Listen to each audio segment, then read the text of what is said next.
എല്ലാവർക്കും നമസ്കാരം. The golden gate by Alistair MacLean, chapter 2. അങ്ങനെ 6 ആഴ്ചത്തെ പ്ലാനിങ്ങിന് ശേഷം ആ സീക്രട്ട് മിഷൻ നടപ്പിലാക്കുന്നതിനായിട്ട് ബ്രാൻസന്റെ വാഹനം ആ ഷെഡിൽ നിന്ന് പുറത്തേക്ക് ഇറക്കി. വാഹനം ഓടിക്കുന്നത് വാൻ ഈഫൻ എന്ന ഒരു പ്രഗത്ഭനായ ഡ്രൈവറും അതേസമയം തന്നെ ബ്രാൻസന്റെ അനുയായികളിൽ ബ്രാൻസൺ ഏറ്റവും വിശ്വസ്തനായ ആളുമായ ഒരു മനുഷ്യൻ.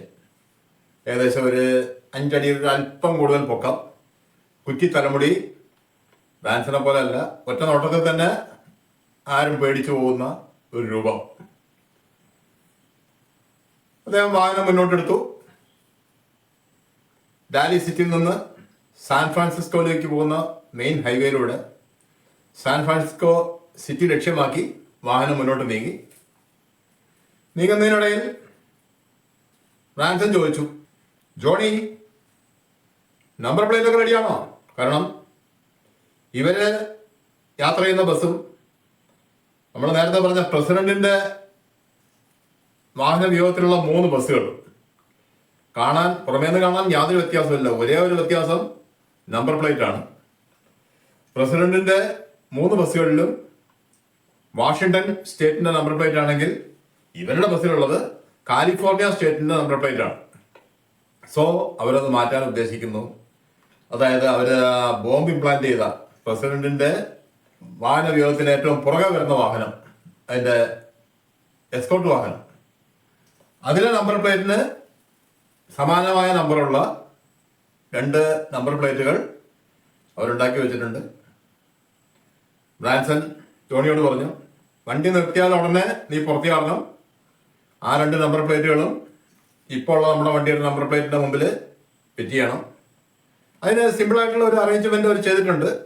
ഒരു 2 ക്ലിപ്പുകൾ ഈ ഓരോ ഇവരുണ്ടാക്കി വെച്ച നമ്പർ പ്ലേറ്റുകളിലുണ്ട്. അത് ജസ്റ്റ് ക്ലിപ്പ് ചെയ്താൽ അത് മറ്റേ നമ്പർ പ്ലേറ്റിന്റെ മുമ്പിൽ ഈ പുതിയ നമ്പറായിട്ട് നിൽക്കും, വാഷിംഗ്ടൺ സ്റ്റേറ്റിന്റെ നമ്പറായിട്ട് നിൽക്കും. പിന്നെ കാണുന്ന എല്ലാവരും അത് പ്രസിഡന്റിന്റെ എസ്കോർട്ട് വാഹനമാണെന്ന് മാത്രമേ വിചാരിക്കുകയുള്ളൂ. ആ രീതിയിലുള്ള ഒരു സിസ്റ്റം ഇവരൊക്കെ നേരത്തെ പ്ലാൻ ചെയ്ത് വെച്ചിരിക്കുകയാണ്. അങ്ങനെ ആ വാഹനം മുന്നോട്ട് നീങ്ങി. ഒപ്പം ഇതിന്റെ ഡ്രൈവർ ക്യാബിനിൽ നേരത്തെ ഈ ബ്രാൻസിന്റെ ഒരു വയർലെസ് സെറ്റ് മാത്രമേ നമ്മൾ കണ്ടിട്ടുള്ളൂ. ഈ ഡ്രൈവർ ക്യാബിനിൽ ഒരു ചെറിയൊരു കമ്മ്യൂണിക്കേഷൻ സിസ്റ്റം ആ ബസ്സിലുണ്ട്. അതില് 4 വ്യത്യസ്ത ആംപ്ലിഫയറുകളും സ്പീക്കറുകളും മൈക്കുകളും ഉണ്ട്. ഓരോ സ്വിച്ച് സെലക്ട് ചെയ്ത് ഓരോന്നും ഓപ്പറേറ്റ് ചെയ്യാം. അതുവഴി ബ്രാൻസന് ആ ബസ്സിന് പുറത്ത് ഫീൽഡിലുള്ള അദ്ദേഹത്തിന്റെ അനുയായികളുമായിട്ട് വളരെ പെട്ടെന്ന് കമ്മ്യൂണിക്കേറ്റ് ചെയ്യാൻ സാധിക്കും.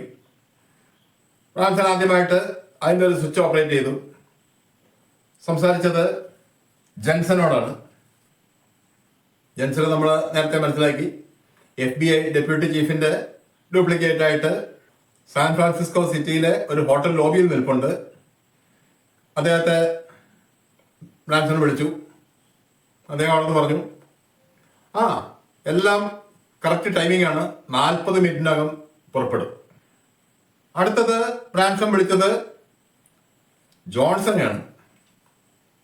Johnson and Bradley navy helicopter പൈലറ്റുകളെ ബന്ധനസ്ഥരാക്കി അവരുടെ യൂണിഫോമും ലൈസൻസും ID കാർഡുകളും ഒക്കെ ആയിട്ട് പുറത്തിറങ്ങിയ മനുഷ്യർ. അവരോട് ബ്രാൻസൺ പറഞ്ഞു, പുറപ്പെട്ടോളൂ. ഉടനെ അവർ താമസിച്ച റൂമിൽ നിന്ന് പുറത്തിറങ്ങി നേരെ സമീപത്തുള്ള നേവൽ ബേസ് ലക്ഷ്യമായിട്ട് അല്പം ധൃതി പിടിച്ച രീതിയിൽ നടക്കാൻ തുടങ്ങി. ധൃതി പുറത്ത് കാണിക്കാനാണ്, കാരണം ഇത്ര നേരം റൂമിൻ്റെ അകത്ത് ചുമ്മാ ഇരിക്കുകയായിരുന്നു. ഇപ്പോൾ എന്തോ ഒരു ധൃതിയുള്ളതുപോലെ 2 ആളും നേവൽ ബേസിന്റെ നേർക്ക് നടക്കുന്നുണ്ട്. 2 ആളുടെ കയ്യിൽ ഓരോ പുതിയ ഫ്ലൈറ്റ് ബാഗ് ഉണ്ട്. ഫ്ലൈറ്റ് ബാഗ് എന്ന് പറഞ്ഞാൽ അത് മറ്റേ ഈ പൈലറ്റുമാര് പൊതുവെ കൊണ്ട് നടക്കുന്നതാണ്. അവരുടെ ID പ്രൂഫും ലൈസൻസും അങ്ങനെയുള്ള കാര്യങ്ങൾ അതിനകത്ത് ഉണ്ടാവും. പിന്നെ അവർക്ക് യാത്രകളിൽ ഉപയോഗിക്കാനുള്ള ഹെഡ്ഫോൺസ് അങ്ങനെയുള്ള കാര്യങ്ങളും ഈ ഫ്ലൈറ്റ് ബാഗിന്റെ അകത്തായിരിക്കും വെച്ചിട്ടുണ്ടാവുക. അത്തരം ഓരോ ഫ്ലൈറ്റ് ബാഗ് 2 പേരുടെയും കയ്യിലുണ്ട്. അവർ നേവൽ ബേസ് ലക്ഷ്യമാക്കി വളരെ വേഗതയിൽ നടക്കാൻ തുടങ്ങി. പോലീസ് പാർട്ടിയെ വിളിച്ചു. അതായത് പോലീസ് സ്റ്റേഷനിൽ നിന്ന് 2 പോലീസ് കാർ അടിച്ചു മാറ്റി അവിടെയുള്ള 2 പോലീസുകാരെ ലോക്കപ്പ് ചെയ്ത് ഇറങ്ങിയ ഒരു 6 പേരുണ്ട് ഗിസ്കാർഡിന്റെ നേതൃത്വത്തിൽ. അവരെ വിളിച്ചു. ബ്രാൻസൺ പറഞ്ഞു, പുറപ്പെട്ടോളൂ. അവർ നേരെ നീങ്ങിയത് ദ സെയിം സാൻ ഫ്രാൻസിസ്കോ സിറ്റിയിലുള്ള ഒരു റഡാർ സ്റ്റേഷന്റെ നേർക്കാണ്. അവര് വളരെ കൂളായി പോലീസിന്റെ വേഷത്തിൽ കടന്നു. ഗാർഡുകൾക്കൊരു സംശയം തോന്നിയില്ല. നേരെ അകത്ത് കയറി അവർ ആ റഡാർ സ്റ്റേഷന്റെ നിയന്ത്രണം ഏറ്റെടുത്തു. ആ റഡാർ സ്റ്റേഷനിൽ പൊതുവെ ഡ്യൂട്ടിക്ക് ആളില്ല, കാരണം അതെല്ലാം ഓട്ടോമാറ്റിക്കാണ്. പിന്നീട് ബ്രാൻസൺ വിളിച്ചത് റസ്റ്റനെയാണ്. റസ്റ്റൻ ആൻഡ് മാക് രണ്ടുപേരും ചേർന്നാണ് ആ എസ്കോട്ട് ബസിന്റെ അകത്ത് 2 ചെറിയ ബോംബ് ഇംപ്ലാന്റ് ചെയ്തിരിക്കുന്നത്. അത് കഴിഞ്ഞ് അവര് ആ 3 ബസ്സുകൾ നിൽക്കുന്ന ഷെഡിന്റെ അടുത്ത് തന്നെയുള്ള ഒരു അപ്പാർട്ട്മെന്റിൽ ഹോൾട്ട് ചെയ്യുകയാണ്. ആ അപ്പാർട്ട്മെന്റിൽ നിന്നവർക്ക് നോക്കിയാൽ ഈ ഷെഡ് നല്ല വ്യക്തമായിട്ട് കാണാം, അവിടെ നടക്കുന്ന കാര്യങ്ങൾ കാണാം. അപ്പോ ബ്രാൻസൺ ചോദിച്ചു, എല്ലാം ഓക്കെ ആണോ? അവിടെ കുഴപ്പമൊന്നുമില്ല, എല്ലാം ഓക്കെയാണ്. ഗാർഡുകൾ വന്നിട്ടില്ലേ? ഗാർഡുകൾ വന്നിട്ടുണ്ട്. അവർ പ്രത്യേകിച്ച് അങ്ങനെ സംശയകരമായ ഒന്നും ഒരു മൂവ്മെന്റും ഇല്ല. അതായത് ഒരു ബോംബ് ഇംപ്ലാന്റ് ചെയ്തത് ആരും കണ്ടുപിടിച്ചിട്ടില്ല എന്നർത്ഥം. ഓക്കെ, അപ്പൊ എല്ലാം ഓക്കെ എന്നുള്ള ഒരു ആശ്വാസത്തിൽ ബ്രാൻസൺ അങ്ങനെ ബസ്സിലിരിക്കുകയാണ്. വാൻ ഇഫാൻ എന്ന അദ്ദേഹത്തിന്റെ വിശ്വസനായ അനുയായി ബസ് ഓടിച്ചുകൊണ്ടിരിക്കുന്നു. ഈ സമയത്ത് നമ്മുടെ ജോൺസണും ബ്രാഡ്ലിയും നേവൽ ബേസിലെത്തി. അവിടെ ഫ്രണ്ടിലുള്ള ഗാർഡ് റൂമിൽ അവരവരുടെ ID പ്രൂഫ് കാണിച്ചു. ഗാർഡ് അവരുടെ മുഖത്ത് നോക്കുന്നില്ല, അയാൾ ജസ്റ്റ് ID പ്രൂഫ് ഇങ്ങനെ നോക്കി.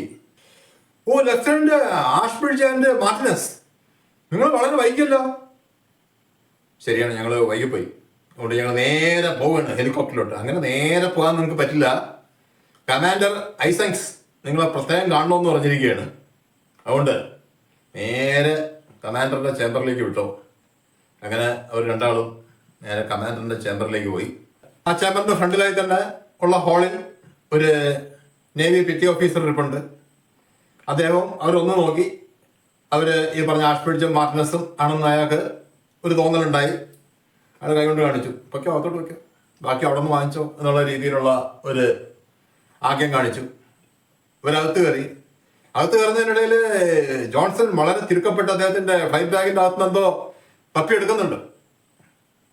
ഇവിടെ തിടുക്കപ്പെടേണ്ട ആവശ്യമൊന്നും ഇല്ലാന്ന് അകത്ത് കയറിയോ മനസ്സിലായി. അത് പൊതുവെ ഈ ഹയർ ഓഫീസേഴ്സ്, പ്രത്യേകിച്ച് ഈ ഫോഴ്സിലൊക്കെയുള്ള ഹയർ ഓഫീസേഴ്സിന്റെ ഒരു രീതിയാണ്. അതായത് അവരെ കാണാൻ ഒരു സബോർഡിനേറ്റ് വന്നു കഴിഞ്ഞാൽ അത്ര പെട്ടെന്നൊന്നും അങ്ങനെ അവരോട്ട് നോക്കില്ല. പകരം അവർ വേറെ എന്തെങ്കിലും തിരക്കുള്ള ജോലി ചെയ്യുന്നതായിട്ട് ഭാവിക്കും. ഇവർ കുറേ നേരം ഇങ്ങനെ വടി പിടിച്ചോണ്ട് നിൽക്കും. അത് ഫോഴ്സിൽ മാത്രമല്ല, നമ്മുടെ സാധാരണ സർക്കാർ ഓഫീസുകളിലും പലരെയും കാണാം. പ്രത്യേകിച്ച് ജോലിയൊന്നും ഇല്ലെങ്കിലും ഒരു പബ്ലിക് എന്തെങ്കിലും ഒരു കാര്യത്തിനെ കൊണ്ട് വന്ന ആ സമയത്ത് പിന്നെ ഭയങ്കര തിരക്കാ.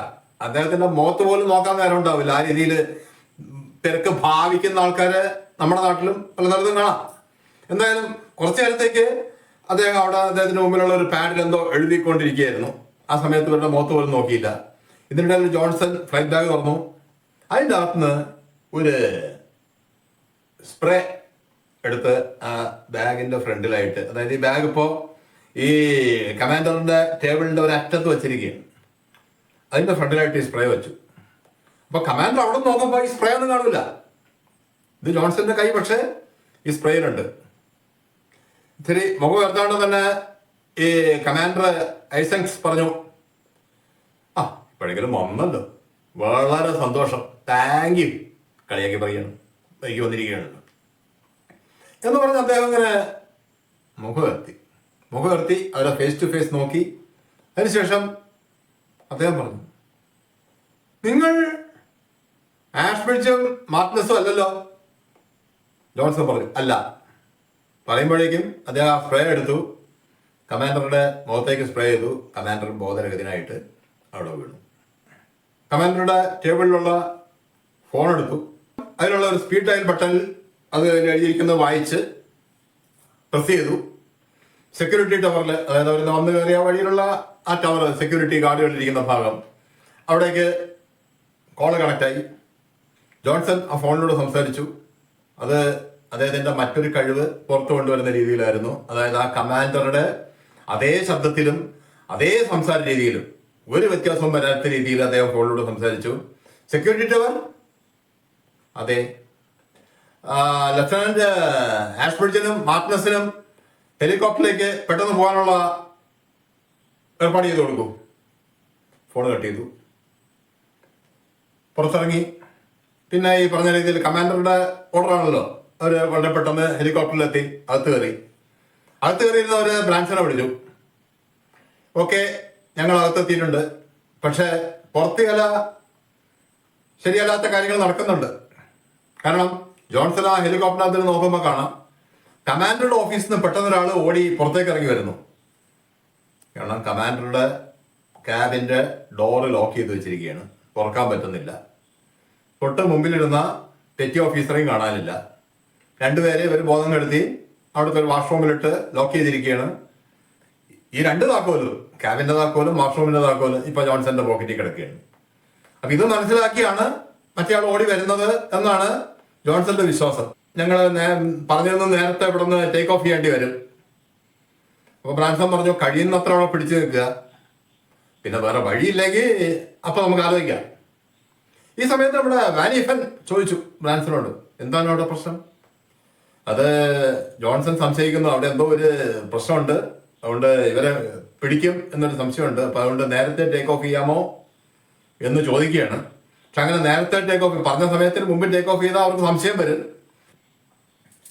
US എയർഫോഴ്സിന്റെ ബോംബേഴ്സ് ആ ഹെലികോപ്റ്റർ വെടിവെച്ചിടും. ഉടനെ വാനിഫൻ ഒരു ബുദ്ധി പറഞ്ഞു കൊടുത്തു. ബുദ്ധി എന്നാണ് പറയേണ്ടത്. പറഞ്ഞു കൊടുത്തതാണ് സിമ്പിൾ, നേരെ ആ പ്രസിഡന്റിന്റെ ബസ്സിന്റെ മുകളിലോട്ട് പറക്കാൻ പറയുക. അത് അതിന്റെ മുകളിലോട്ട് നിൽക്കുന്നിടത്തോളം കാലം ആരും വെടിവെക്കില്ല. കാരണം വെടിവെച്ചാൽ ഈ ഹെലികോപ്റ്റർ നില വീഴുന്നത് ആ ബസ്സിന്റെ മേളിലേക്കാണല്ലോ. അപ്പൊ ആ ബസ്സിന് ഡാമേജ് ആവും, പിന്നെ അത് ഓർഡർ ചെയ്തവർക്ക് അതിനുള്ള പണിഷ്മെന്റ് വേറെ വരും. അതുകൊണ്ട് നിങ്ങൾ നേരെ അങ്ങോട്ട് പറക്കാൻ പറയുക. ഇനി എന്തെങ്കിലും അവിടെ പ്രശ്നം പറയുകയാണെങ്കിൽ ബ്രാൻസൺ ആലോചിക്കും, എന്നെക്കാളും കാഞ്ഞ ബുദ്ധിയാണല്ലോ എന്ന് വീണ്ടും ബ്രാൻസൺ വെസ്റ്റനെ വിളിച്ചു. എന്താണ് അവിടെ? അത് നമ്മുടെ പൈലറ്റ് കോച്ചിൽ, അതായത് ഏറ്റവും മുമ്പേ പോകുന്ന ബസ്, അതിലെ ആൾക്കാരൊക്കെ ഏകദേശം കയറി കഴിഞ്ഞു. അതിലെ ആൾക്കാരെന്ന് പറയുമ്പോൾ പ്രധാനമായിട്ടും പത്രപ്രവർത്തകരാണ്. ഒപ്പം പത്രപ്രവർത്തകർ എന്നുള്ള വ്യാജേന ചില FBI ഏജന്റുമാരും അതിൻ്റെ അകത്തുണ്ട്. സാധാരണ പത്രപ്രവർത്തകരുടെ കയ്യിലെല്ലാം ക്യാമറയും അതുപോലുള്ള ഉപകരണങ്ങളാണെങ്കിൽ ഇവരുടെ കയ്യിൽ ക്യാമറ ഉണ്ടെങ്കിലും അവർക്ക് ആ ക്യാമറ വരെയാക്കി ഉപയോഗിക്കാൻ അറിയില്ല. അവർക്ക് ഉപയോഗിക്കാൻ അറിയുന്ന സാധനങ്ങൾ അവരുടെ ശരീരത്തിന്റെ പല ഭാഗത്തും ഒളിപ്പിച്ചു വച്ചിട്ടുണ്ട്.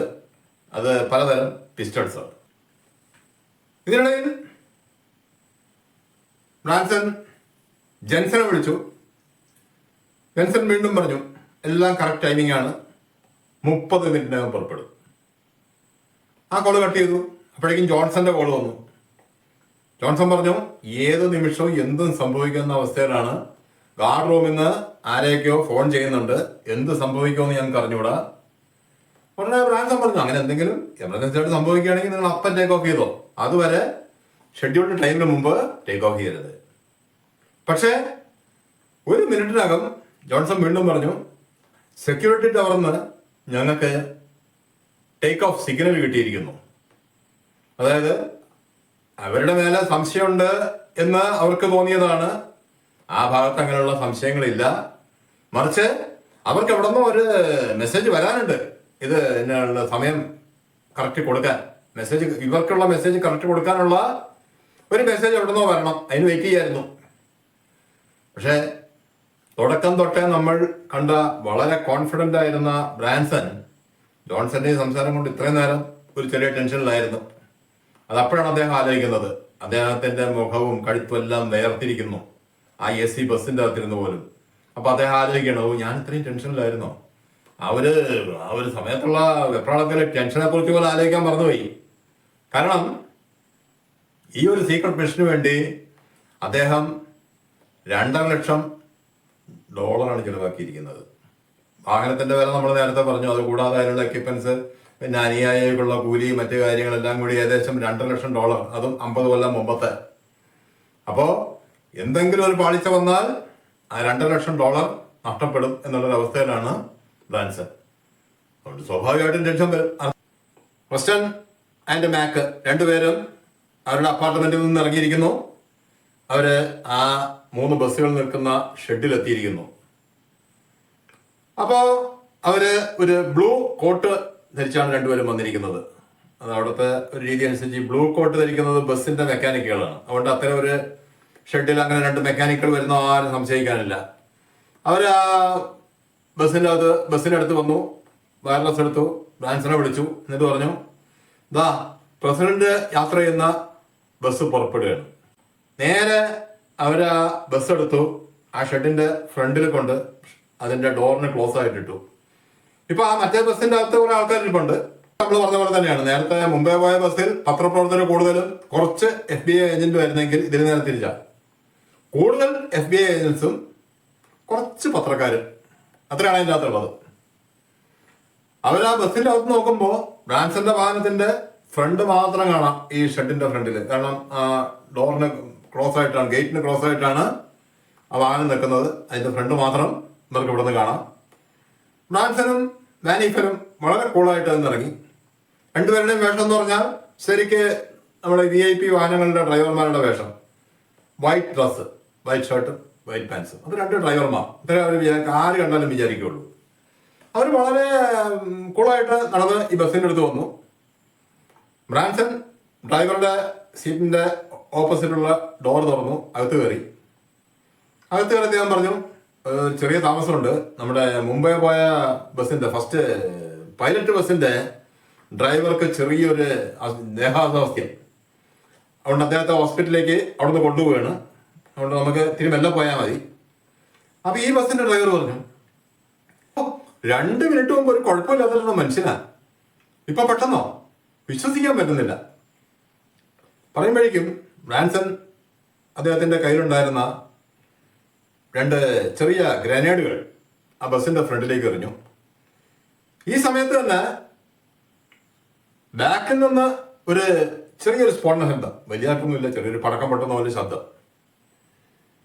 പെട്ടെന്ന് നമ്മുടെ FBI ഏജൻസൊക്കെ ചാടി എണീറ്റു, തോക്കൊക്കെ എടുത്തു, തിരിഞ്ഞു. പക്ഷെ വെടിവെക്കാൻ ആരുമില്ല, ശത്രുക്കളെയൊന്നും കാണാനില്ല. 2 ചെറിയൊരു സ്ഫോടന ശബ്ദം. പെട്ടെന്ന് അവിടെ ഒരു ഭയങ്കര ഡെൻസ് ആയിട്ടുള്ള പുക പരന്നു.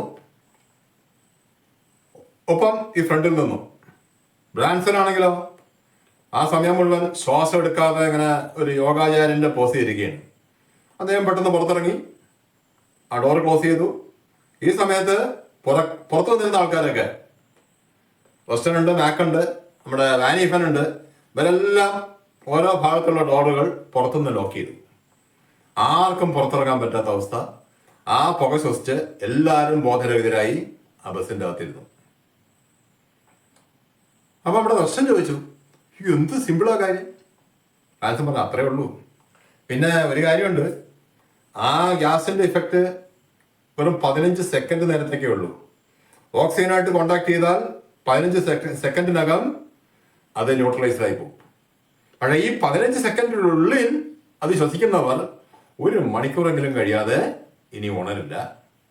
ഇത്രയും പറഞ്ഞ് ബ്രാൻസൺ ചെന്ന് അദ്ദേഹം വന്ന ബസ്സിൽ കയറി. വാനിഫൻ വണ്ടി സ്റ്റാർട്ട് ചെയ്തു. ഇപ്പോ പുറത്തുനിന്ന് ആര് കണ്ടാലും അതാണ് പ്രസിഡന്റിന്റെ എസ്കോർട്ട് വാഹനം. ഇതിനിടയിൽ ജെൻസൺ വിളിച്ചു. ജെൻസൺ പറഞ്ഞു, അവരിതായി ഇറങ്ങുന്നു. സാൻ ഫ്രാൻസിസ്കോയിലെ ഏറ്റവും പ്രശസ്തമായ മാർക്ക് ഹോപ്കിൻസ് ഹോട്ടൽ.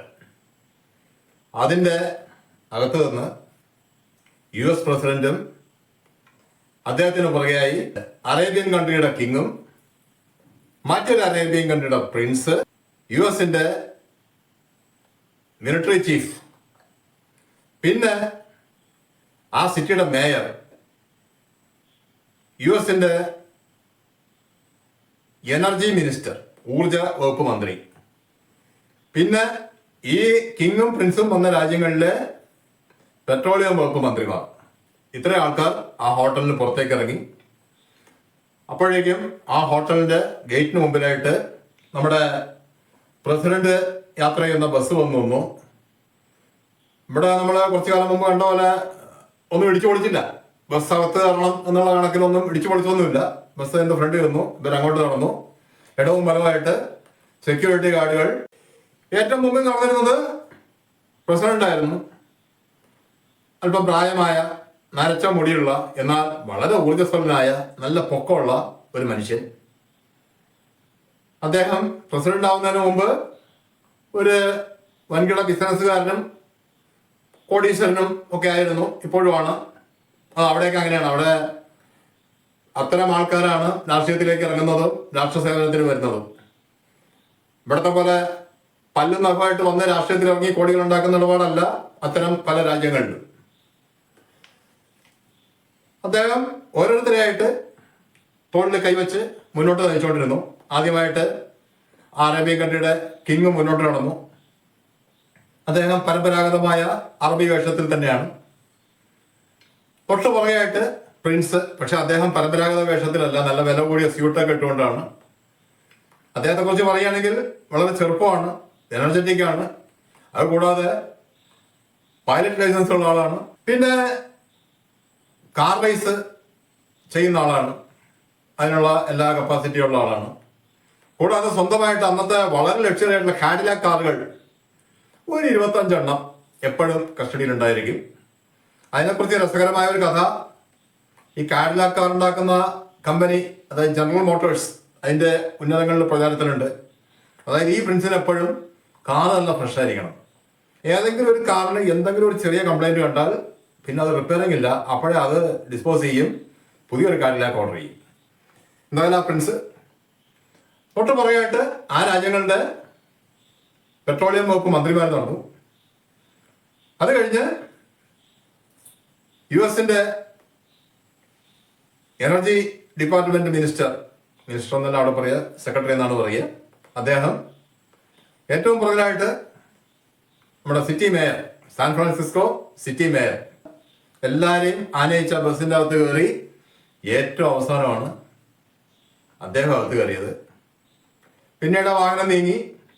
അപ്പോൾ കുറച്ചപ്പുറത്തായിട്ട് ആദ്യം ഇറങ്ങിയ വാഹനം നിൽപ്പുണ്ട്, പൈലറ്റ് വാഹനം നിൽപ്പുണ്ട്. അതിന് മുമ്പിലായിട്ടും ഇടയിലായിട്ടും ഓരോ പോലീസ് കാറും 2 പോലീസ് ബൈക്കുകളും. അല്ലാതെ ഇവിടുത്തെ പോലെ 100 കണക്കിന് കാറുകളും സൈറൺ പിടിച്ചുകൊണ്ടുള്ള ഓട്ടമൊന്നുമില്ല. വളരെ സമാധാനമായിട്ട് ഒരു മീഡിയം സ്പീഡിൽ ആ വാഹന വ്യൂഹം മുന്നോട്ട് നീങ്ങി. ഏറ്റവും പുറകിലായിട്ട് അവർ വിചാരിക്കുന്നത് അതിൻ്റെ എസ്കോർട്ട് വാഹനം ഒന്നാണ്, പക്ഷേ ബ്രാൻസന്റെ വാഹനം അതിൻ്റെ പുറകെ നീങ്ങിക്കൊണ്ടിരുന്നു.